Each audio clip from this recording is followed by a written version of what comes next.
Allô, je suis Frédéric. Aujourd'hui, ensemble, on fera un voyage dans le temps de quelques expressions en français. Comme tu le sais certainement, les mots se créent dans l'ordre des immortels de l'Académie française. Et puis après, on peut les retrouver danser autour d'une belle soirée à Beyrouth au Liban. Fasciner le public au concours d'éloquence quelque part dans le monde. Sans jaillir au bord d'un lagon et briller à Abidjan, dans les immeubles du plateau. Ou bien encore, être le socle de l'éducation dans une classe à Paris.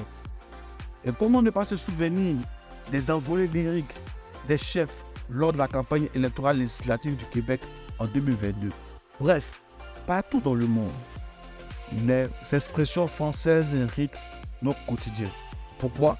Je t'invite aujourd'hui à lever un coin de voile sur ces origines de quelques expressions.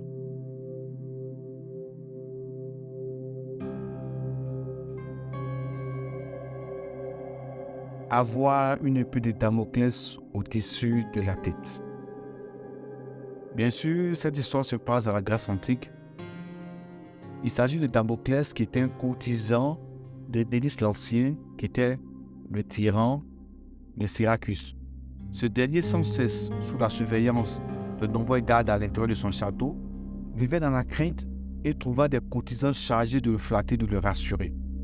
Damoclès, maître des orfèvres à la cour, ne cessait de louer le monarque à propos de la grandeur de son pouvoir, des richesses qu'il possédait et de la condition que n'importe quel homme lui envierait. Le tyran tenta de lui faire comprendre que sa vie était loin d'être si agréable qu'il ne pensait. Mais Damoclès n'en crut pas un mot. C'est pourquoi il proposa à ce dernier de lui laisser prendre sa place le temps d'une journée pour le laisser juger de la situation d'un monarque en toute connaissance de cause.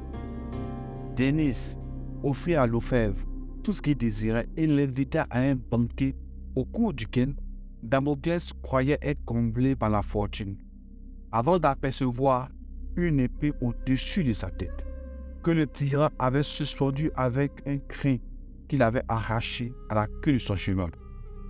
L'épée pouvant se détacher à tout moment, l'orfèvre comprit que sa vie ne tenait plus qu'à un fil et eut ainsi bien du mal à profiter de la fin du banquet, la menace de cette mort imminente lui ayant fait oublier toutes les richesses qu'on lui offrait. À travers cet acte, Dédis montra à Damoclès que le rôle d'un tyran possède deux faces. D'un côté, un sentiment de puissance, de l'autre côté, un sentiment de perpétuelle terreur face à la menace d'une mort pouvant survenir à tout instant. De cette légende est ainsi née l'expression « avoir une épée de Damoclès au-dessus de la tête ». Ce qui signifie qu'il y a une menace d'un danger constant pouvant nous tomber dessus sans prévenir, telle l'épée de l'histoire. Renvoyé au calendrier grec. En 45 avant Jésus-Christ, le calendrier romain est réorganisé en fonction des astres. Les calendes sont le premier jour de chaque mois. Les Grecs continuaient cependant à utiliser leur propre méthode de comptage sans tenir compte des calendes. Au fil du temps, est née l'expression « renvoyer au calendrier grec » pour désigner le fait de remettre quelque chose à une date qui n'existe pas. Autrement, quelque chose qui n'arrivera jamais.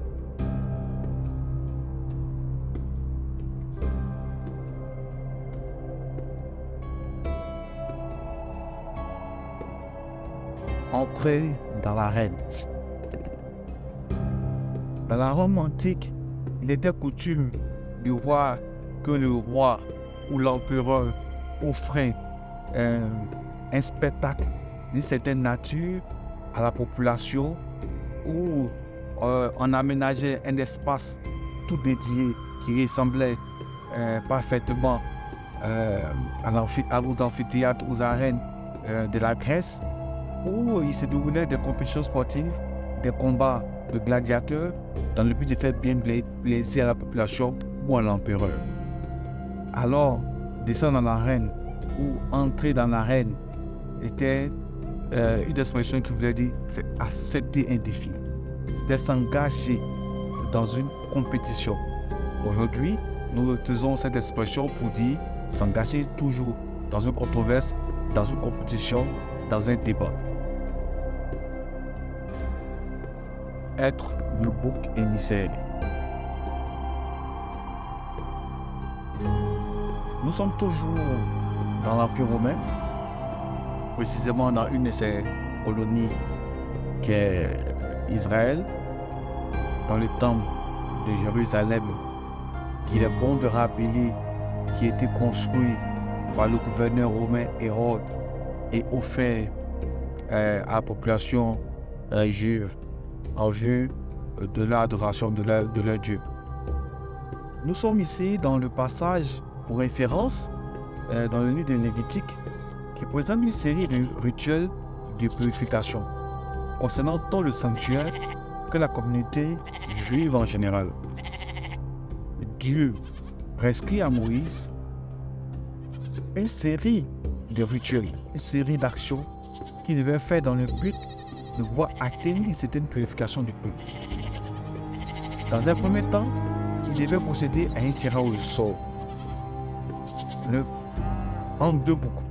Le premier bouc devait être dédié à Dieu en vue de consacrer le temple, et le deuxième bouc pour Azazel, ça veut dire Satan, qui devait être chargé des péchés de tout le peuple par l'imposition des mains du grand prêtre. Ce dernier bouc en particulier, est conduit vers Azazel dans le désert et y est abandonné. En un rituel de séparation grâce auquel le peuple est lavé de ses fautes. Au fil du temps, cette expression a évolué et aujourd'hui signifie pratiquement un individu, un groupe, une organisation, etc. choisi pour endosser une responsabilité ou expier une faute pour laquelle il est ou totalement ou partiellement innocent. Merci beaucoup de nous avoir suivis et nous sommes à la fin de notre mini-documentaire qui relatait les origines de 4 expressions. Nous espérons avoir été d'une très grande aide. Merci et à la prochaine fois.